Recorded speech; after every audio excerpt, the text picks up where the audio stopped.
some of what you may have done may have helped with the timing, right? I think you. What's that? I think you tipping off Big U. I think that definitely. I did what? I think you going online and saying that, and the only reason I'm saying this is that if you ever read any federal indictment, I did what? I tipped him off. You tipped him off via What online. did the lady say in the recording I sent you? Well, please don't what? Please don't tell. But this is why I'm coming to this conclusion. Man, people been throwing serious side eyes at Wack 100 lately. Word on the block is that 50 Cent straight up flamed him for allegedly snitching on Big U. And get this, that move supposedly sparked Big U's indictment. But it don't stop there. Some folks even whispering that Wack might have been wired up to set up rappers. Crazy, right? Now, before anyone starts tripping, let's be clear. I'm just breaking down the wild talk that's blowing up heavy in the streets right now. I ain't tossing out accusations. I'm just saying what's floating around out there. So here's the lowdown, straight from Wack 100's own mouth. After you got the message, you hit up Big U's wife. You said, "Sis, 911. 1 sec, let me get Solo." And you gave him a heads up. What I tell him? You said, "1 sec, let me get Solo. He needs to leave. Bad." In caps, all caps. He needs to leave. I said so bad, right? Yeah, full bad. What the 600 said is 4 rolling 60 telling on it. All right, so Wack, let me ask you this. So that's what the 4 bad what means. Talking about little brain, let me ask you this, Wack. Go to talking, because if I just sent you a clip. Play the clip. You're going to hear the people saying, "Don't say nothing. Don't tell nobody nothing. Don't say nothing." He claims it all started with one phone call, and it wasn't to Big U himself. Nah, it was to Big U's wife. He supposedly warned her that the feds had a secret indictment ready to crash down on Big U. And check this out. This wasn't no random rumor or shady hint. Wack allegedly knew the exact date the feds were going to make their move. Now, hold up. Let's think about this. Who in the world, outside the system, knows the exact drop on a sealed federal case? You ain't picking that kind of info up from Instagram or the streets. That's straight up inside scoop. Yo, think about it. Who tips somebody off about a federal raid unless they're either way deep in the game or got serious plugs with somebody who is? That's when 50 Cent reportedly started piecing it all together. And suddenly that whole maybe Wack's wired up theory didn't sound so crazy anymore.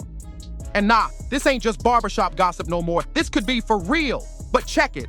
50 wasn't even the first one raising the alarm. Way before him, Suge Knight was already throwing out warnings. Word is, Suge allegedly pulled Birdman to the side and told him straight up, "Watch Wack 100. Why? Cause Suge said Wack was the one on the Fed's payroll. That ain't some light accusation. That's heavyweight stuff right there. Now, sit with that for a second. What do you think really went down?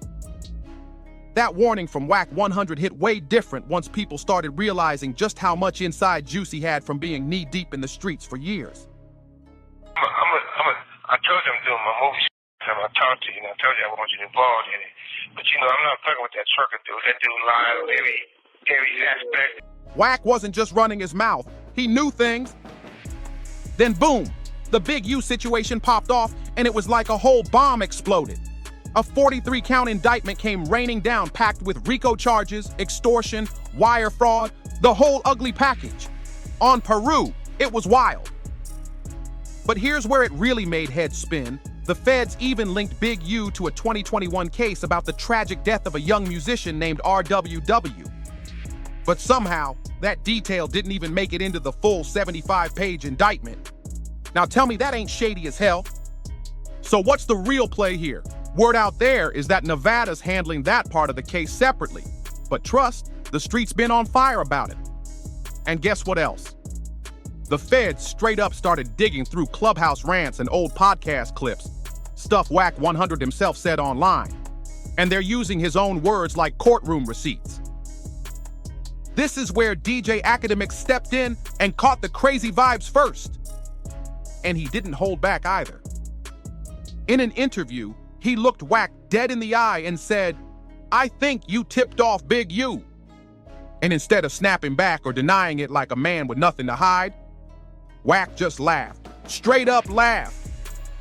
Who laughs when their name's getting tossed around in a federal case? That ain't how innocent folks act when the fire's at their door. But real ones know this ain't even the first time folks been giving Wack the side eye like he's moving funny. Let's spin it back to 2006. Wack and his brother got pulled over in Texas, and cops found loaded magazines and other heat in their car. Both were already convicted felons, so normally, that's a slam dunk federal case right there. It looked good and it sounded good. But if you pull the indictment up, which we have it, is 75 pages of what they're actually indicting him on. Right. I mean, Nevada's gonna take that. But here's the twist that got everybody raising eyebrows. The whole case just vanished in 2011. And no, it wasn't thrown out over some messed up search or dirty evidence. The judge even denied the motion to suppress. Instead, the case got dropped under something real rare called in the interest of justice. And if you know how the courtroom game works, you know that phrase usually screams one thing loud and clear: cooperation. And that right there is why people been seriously looking at Wack 100 like he's not playing the game straight. Right after that case magically vanished, Wack 100's whole career just blew up. Suddenly, dude was everywhere, managing big names, dropping industry secrets like he had VIP passes to every backroom meeting. But while Wack kept climbing higher, folks around him, yeah, they started catching charges left and right. Yet somehow, Wack stayed clean and untouched.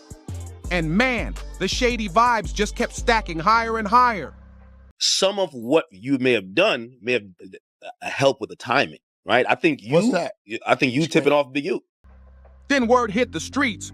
Wack was actually caught on a federal wiretap. Yeah, you heard that right.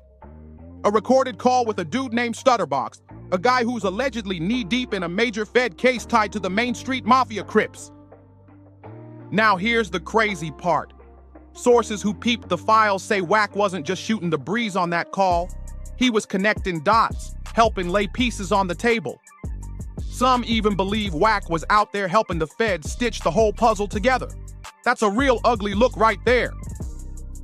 And don't get it twisted, these whispers about Wack ain't new. Folks been throwing shade on him for years. Remember when he was locked in tight with Birdman? They even launched Cash Money West together. And for a minute, it looked like a power move. But then, bam, everything flipped fast. That turning point came when Wack started managing Tekashi 6991. Plus, you're saying certain. I know you spoke to, or you had some information from the fam. Like this is like you should only know this if you're doing the investigation. But I get it. They told.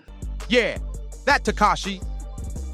For somebody already getting side-eyed for alleged Fed ties, linking up with 6999 was pure career suicide in the streets. Even Wack himself admitted in an interview that Birdman pulled him aside and pressed him about it. Birdman didn't start no public drama or blast him online, but the energy shifted hard. He got cold, distant, cautious, and that silence said it all. It said everything, and now it all circles right back to 50 Cent. Because guess what? Wack 100 manages the game, and everybody knows the deep beef between 50 and Game is legendary. That drama ain't no small scuffle. It was straight up chaos for years. I think got on me the most, right, is Birdman. Yeah, I'm a dude to keep it 100. Ain't nobody bigger than the politics. That's my brother, and we get on each other. But Birdman, out of everybody, Birdman had got on my ass, like, on me. He told me how dissatisfied he is. He said, I love you, you my brother. I ain't never going to. You know that. We done been in the trenches together. Instead of letting things cool off, Wack 100 came through and poured gasoline all over it. And he wasn't low-key about it either.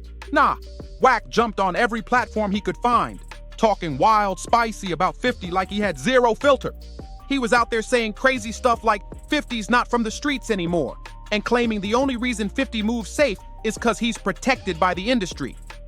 Wack even threw out that 50 gotta check in when he touches down in LA. Like, he basically made it sound like without certain people blessing him, 50 ain't safe on the West Coast. That's not some light flex. That's bold, reckless talk. But here's the thing. Wack wasn't just running his mouth for clout. He pulled out a whole story to back it. He said him and his crew pulled up to the SLS hotel to confront 50 face to face. But when they got there, Wack said it looked like a full-on military operation. According to him, 50's security was so deep, it felt like Navy SEALs were guarding the spot, machine guns and all. And guess what? Folks online clowned Wack heavy for even admitting that. Like, why brag about pulling up just to dip because the setup was too tight? That move didn't land the way he thought it would. It made him look real weak. And just when things were cooling down, the topic of Big Meech and BMF slid back into the convo. And of course, Wack couldn't keep his mouth shut. Wack 100 wasn't done. He kept firing off.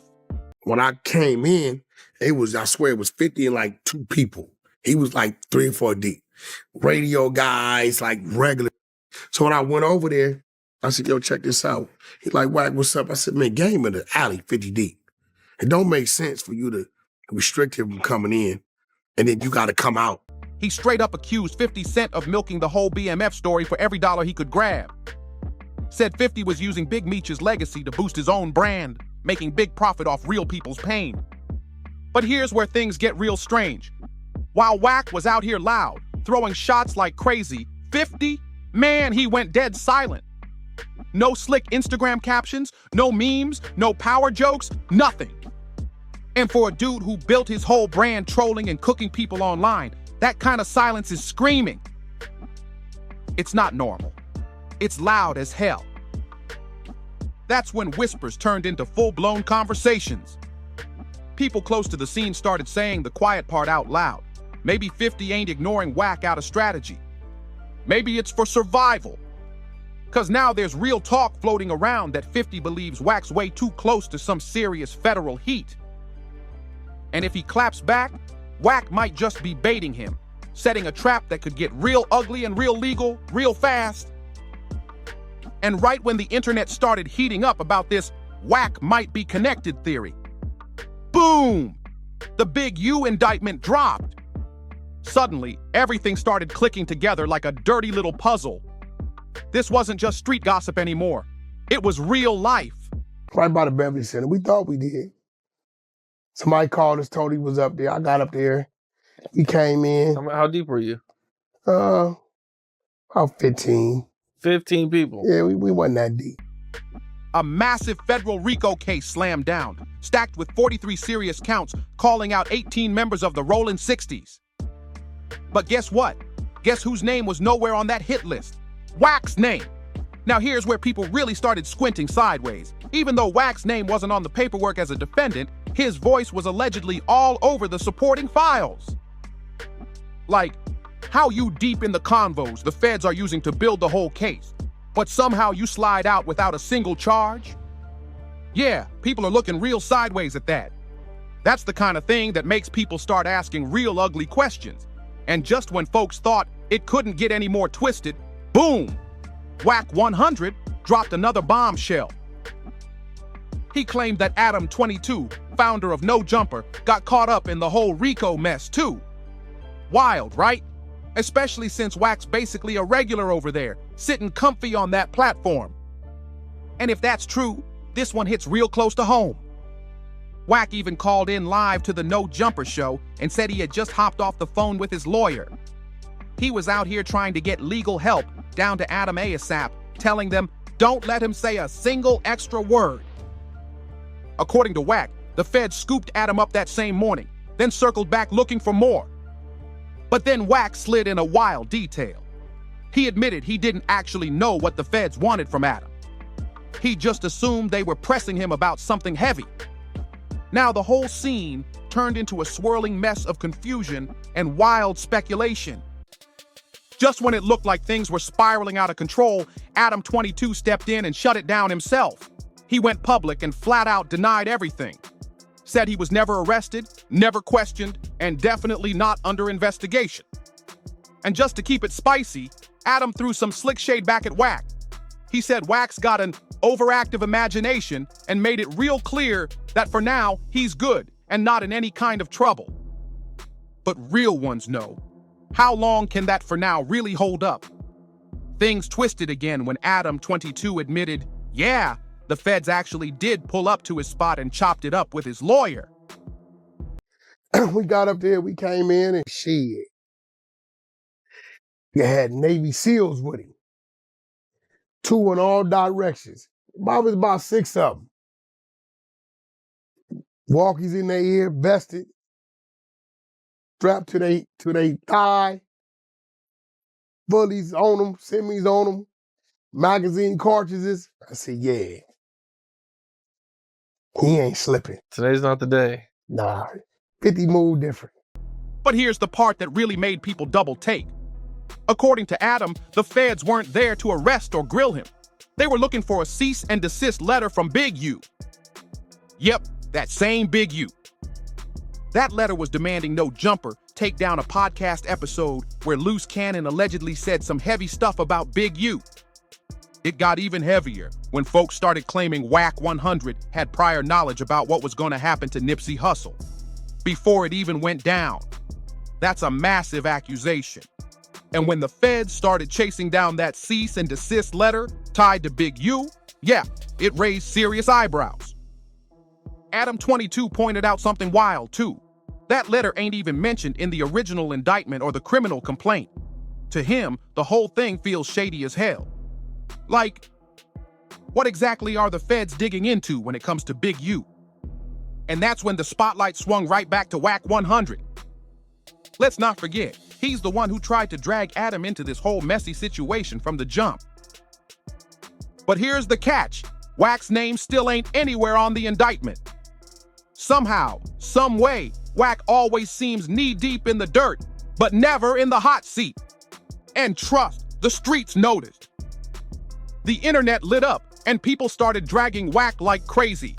They even slapped him with a new name, RAT100. The comment sections were brutal. One user wrote, "Wack is a terrific informant, a man of many talents, snitching being one of them." Another said, "I've never seen a so-called G who knows so much about the feds." And yo, that's not just jokes flying around. That's years of suspicion finally boiling over. Let's be real. How does someone without a badge know exactly what the feds are doing, who's talking, and when? That's not normal. Not at all. And if this rabbit hole keeps digging deeper, things are only going to get messier from here. So let us know what you think. Is Wack 100 really plugged in way too deep? Drop a comment below, smash that like, share, and subscribe button, and don't forget to tap that bell so you never miss the next drop. See you on the next one!